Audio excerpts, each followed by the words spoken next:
When I was growing up, as many of y'all know, I have an older sister. So in our family, she's 6 years older than me. So usually in every family, there is the kid that is very, very well behaved, very, very mild mannered, very, very good. And then there's the kid that's like the crazy one, right? Well, if you didn't to know, I am the good kid of my family. My sister is the one that's always has a problem. It's always an issue. I would never be in trouble. I would never have gotten suspended from school. I would have never had gotten like so much punished work that my hand was going to fall off. I never did any of that stuff. That was all my sister, right? So I want to establish that very, very clearly from the beginning. And yes, I'll go to confession later. But when I was growing up, one of the things, it was funny because my sister and my mom are so much alike. But anyway, like I just remember like as a kid sitting back, and my mom and my sister, when they would argue, it was always like fun to watch for me because I'm like, oh, Jackie's getting in trouble again. This is great. I'm going to mute my TV or whatever. I'm going to pause my game, and I'm just going to listen to the sweet song of my mom's yelling at her. It was so much fun, right? But whenever one of the things I remember, one of my mom's favorite lines, my sister would say she wanted to do something. You can't tell me what to do. And my mom's like, you got a bed, thanks to me. And then my sister's like, well, I'll sleep on the floor. And my mom's like, then you're not going to eat. And she's like, you don't buy any groceries anyway. And they back and forth all the time. But at one point, what would end up happening in this argument is my mom would throw down a trump card. And she would say, while you are under my roof, you are going to listen to everything that I got to say. When you get your own house, you can do whatever you want, right? That was always one of my mom's favorite lines. That was the trump card that ended every argument. That was whenever you just walk away, you've been defeated, you might be mad, whatever, you're muttering under your breath, but it doesn't matter. Go sit in your room, be punished, and just deal with it because mom just won, right? You're in my house, I'm in charge. When you get your own house, you can do what you want, which is really, really funny because I think now my mom has been to my sister's house like 3 times in the last like 5 years. And the main reason why is because my mom's petrified of dogs. And my sister was like, you know what? We can never have a pet. And now she's got like 3 dogs running around the house, right? Because it's her house and she can do what she wants. And my mom, you don't want to come? That's fine, right?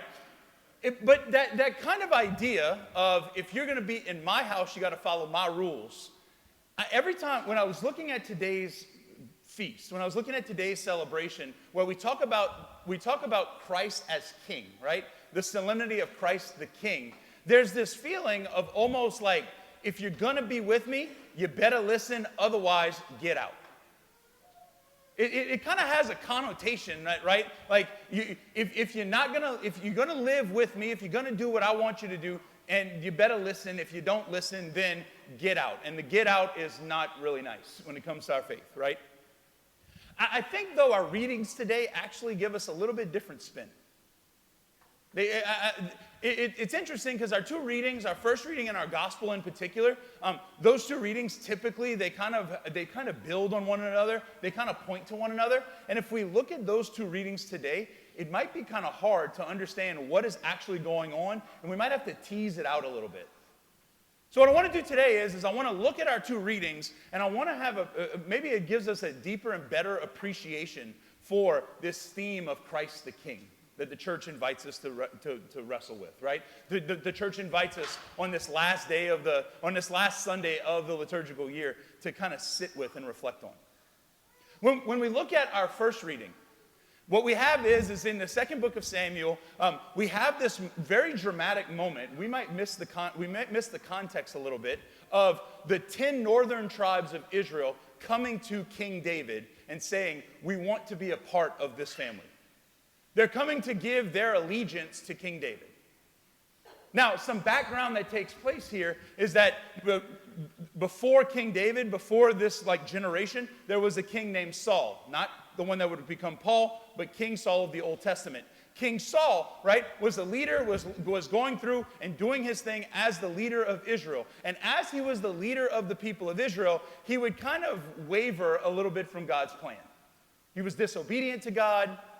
He would kind of waver a little bit more and a little bit more. So what ended up happening at one point is that God said, Saul, you failed. And I'm going to remove my blessing from you, and I'm going to put it on somebody else who's actually going to live up to this blessing. That was David. David is a shepherd boy. He ends up coming in and the prophet Samuel, he anoints him, right?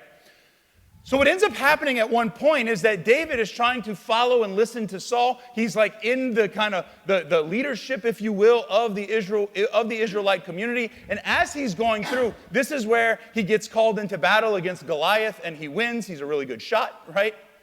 This is where he grows in popularity and jealousy starts to kind of come in. And there's a rivalry between him and Saul. Saul dies at one point. And Saul's son picks up the same rivalry. Behind Saul's son, there is the 10 northern tribes of Israel. And behind David, there is the kingdom of Judah, the southern half, if you will, of the Israelite kingdom, of Israel. As this is going on, there's this rivalry back and forth. There's attacks on David's life. There's all kinds of things that go back and forth. Ultimately, what happens is that Saul's son and the leaders at that time, they all end up dying during the course of a battle. When they die, the 10 tribes, as you hear today, come to David and they say, we want to be like subservient to you. We want you to be our king. In fact, the language that we hear today, right? He says, in those days, all the tribes of Israel came to David in Hebron and said, here we are, your bone and your flesh. And they give a history lesson. In the days past, we listened to Saul, but now we pledge our allegiance to you, David. What's the key is that's going on here is that there is a battle, there's been a tension, there's been a division in the kingdom of Israel that is going on, that started with Saul, that started with the king that was before David, and now David is unifying the tribes of Israel. He brings peace back to God's chosen people. He brings peace back to a place that has experienced division.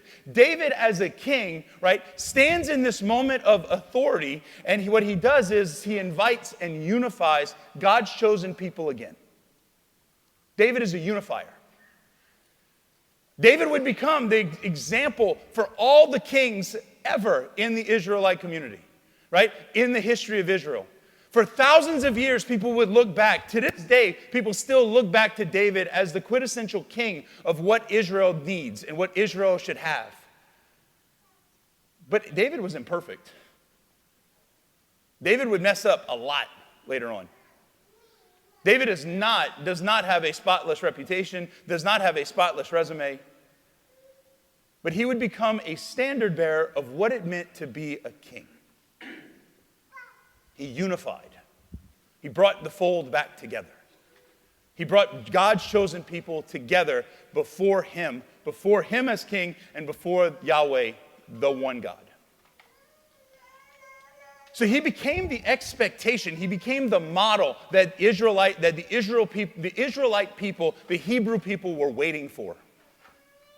And when it comes to Jesus, what we hear in the gospel today is, when it comes to Jesus, is that we see the fulfillment of the promise of who David was in the person of who Jesus is. The problem is, it's so unexpected. The problem is, it doesn't look like people wanted it to look or expected it to look. That if Jesus was going to be the Messiah, if the Messiah was going to be the chosen one, if he was going to be the king of the Jews, if he was going to be the leader, if he was going to be all these things, then he must at least be as good as David. And yet, by the standard of the day, Jesus didn't check those boxes. Jesus was from a poor little podunk town. Jesus, according to the people around him, was the son of a carpenter. He wasn't royalty. Jesus, according to the world around him, was a rabbi who was kind of teaching a little bit out there kind of teachings. He was criticizing the wrong people. He was doing these amazing acts, but people wanted to explain them away. He must have been magic or sleight of hand. Couldn't have been that he was actually healing people.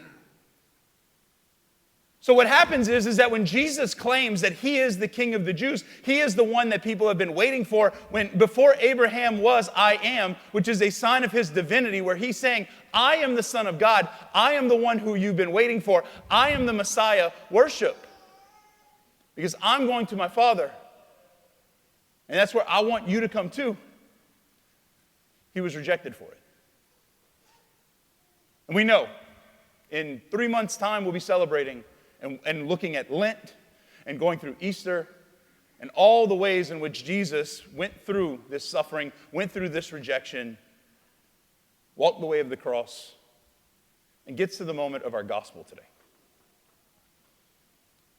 Because what Jesus shows us in the gospel today is that his way of fulfilling David's movement of a unifier is not according to the definition of the world around him.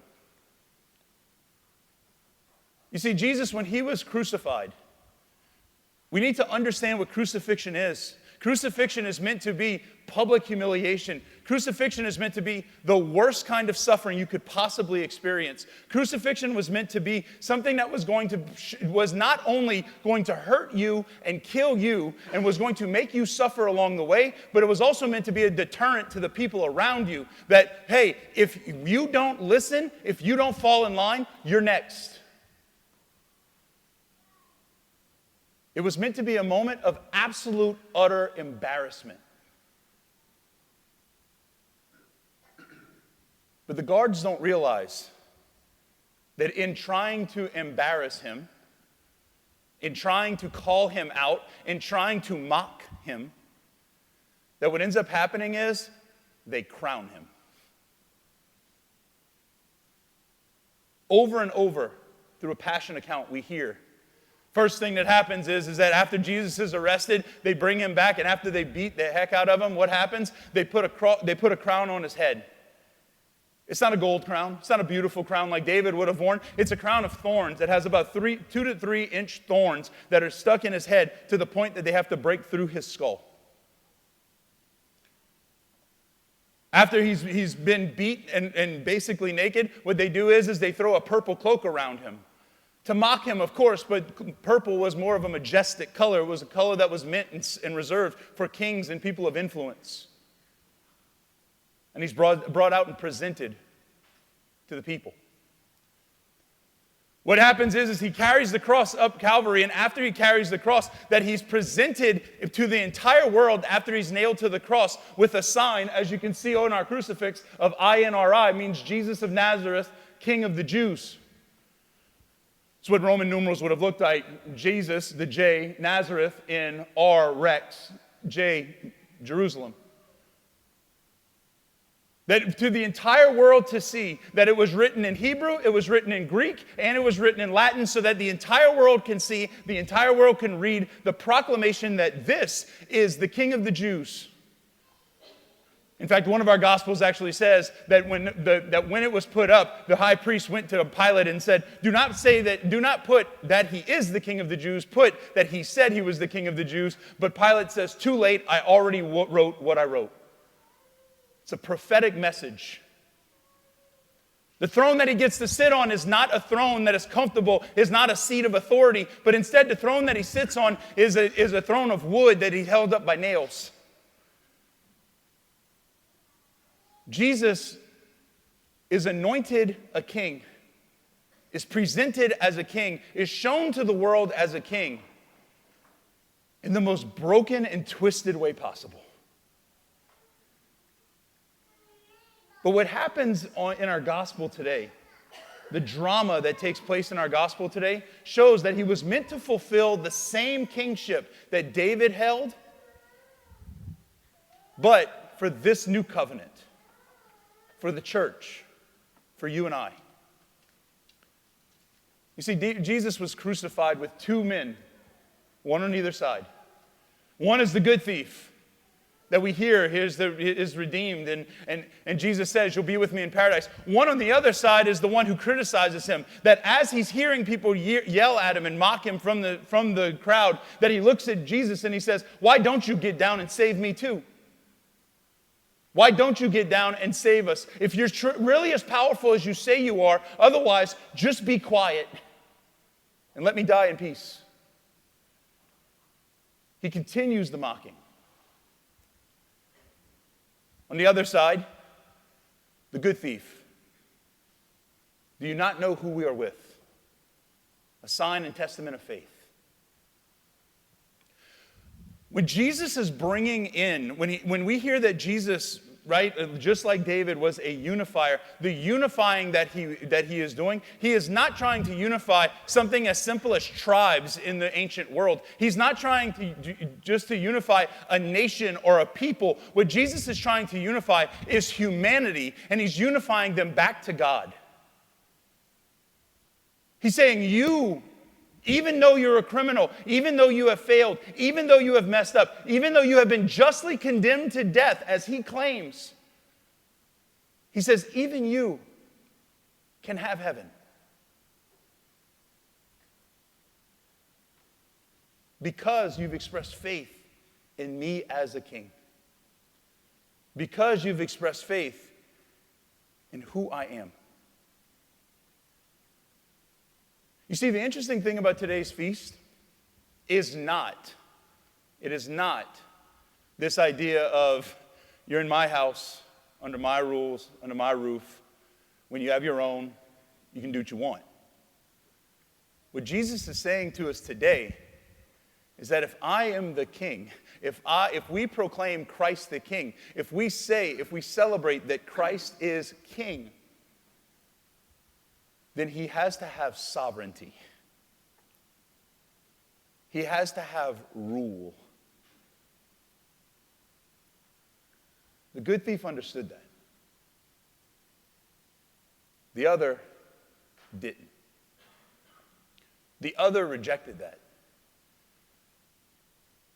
What does that mean? What does that look like for us? If God is going to be the king, if Jesus Christ is going to be the king of the world, the king of the universe, the king that reigns over all, right? If we say in faith that Jesus Christ is who he says he is, that the celebration that we celebrate today is true, that if we say that Jesus Christ is the king, where is his kingdom? Who are his subjects? Who is under his sovereignty?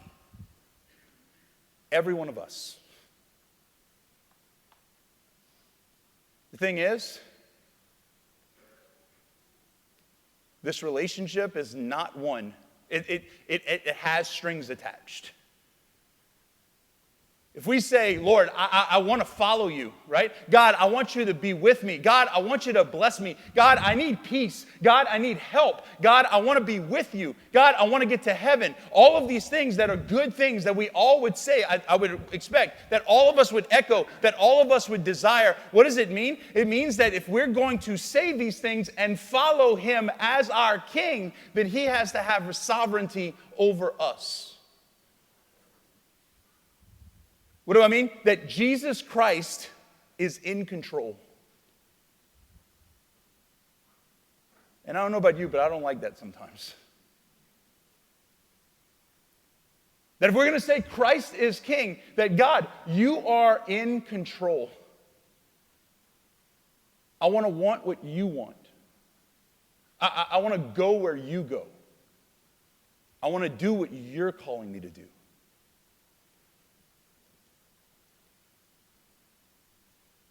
It begs the question for us all, a place of reflection for all of us. Does God actually have control? Does God actually, in your life right now, right, where you find yourself right now, on the precipice of Thanksgiving and all the awkward conversations that come in, does God have your focus? Does God have control? I can be honest, not all the time for me. There's plenty of times that I fall short there. There's plenty of times that I say, yes, God, you can have control, and through the rest of the day, I'm trying to grab it back. God, I want to do what you want me to do, but I really do want to do this. God, I want to just spend some time with you in prayer, but my phone is so fun. I need to know the next coaching change update, right? Does God have sovereignty? Is God in control? A good expression of this, there's a story from years back. You may have heard me say this before, but there was the head of the Jesuits was giving an interview, and he gave a talk, and afterwards somebody got up and said, Father, thank you so much, for your. It was Father Pedro Arrupe, and he said, Father Arrupe, thank you so much for giving your talk. But it was an interviewer or a reporter, and he said, all of this is wonderful, but can you give us something practical? And the response was powerful. This is what he said. Nothing is more practical than finding God. That is, falling in love in a quite absolute and final way. What you are in love with, what seizes your imagination, will affect everything. It will decide what gets you out of bed in the mornings, what you do with your evenings, how you spend your weekends, what you read, who you know, what breaks your heart, and what amazes you with joy and gratitude. Fall in love, stay in love, and it will decide everything. Think about that. What you are in love with decides everything. What we give ourselves over to decides everything. How do you spend your weekends, your evenings? What entertainment do you plug into? What relationships do give you life? And do you feed them? If Jesus Christ is going to be our King, do we love him? And does that decide everything in our life? As we come to Mass tonight, very simply, I ask that we just take a moment just to reflect, Lord, like before the Lord, does he have control? Does he have sovereignty? Or is God just one of the other things that I have to do? There's so many times in my life that I can look back and I look at my schedule for the day and I have this appointment and I have this thing and I have that over there and I got to hear confessions and I got to celebrate Mass and I do my holy hour and I got to do this. And it's like the stuff where I'm supposed to be in relationship with God just becomes another thing. Or is my relationship with God the posture, the way that I approach everything? As we come to Mass tonight, may God reorient us. May God reveal himself to us. And may we give him sovereignty and control over everything.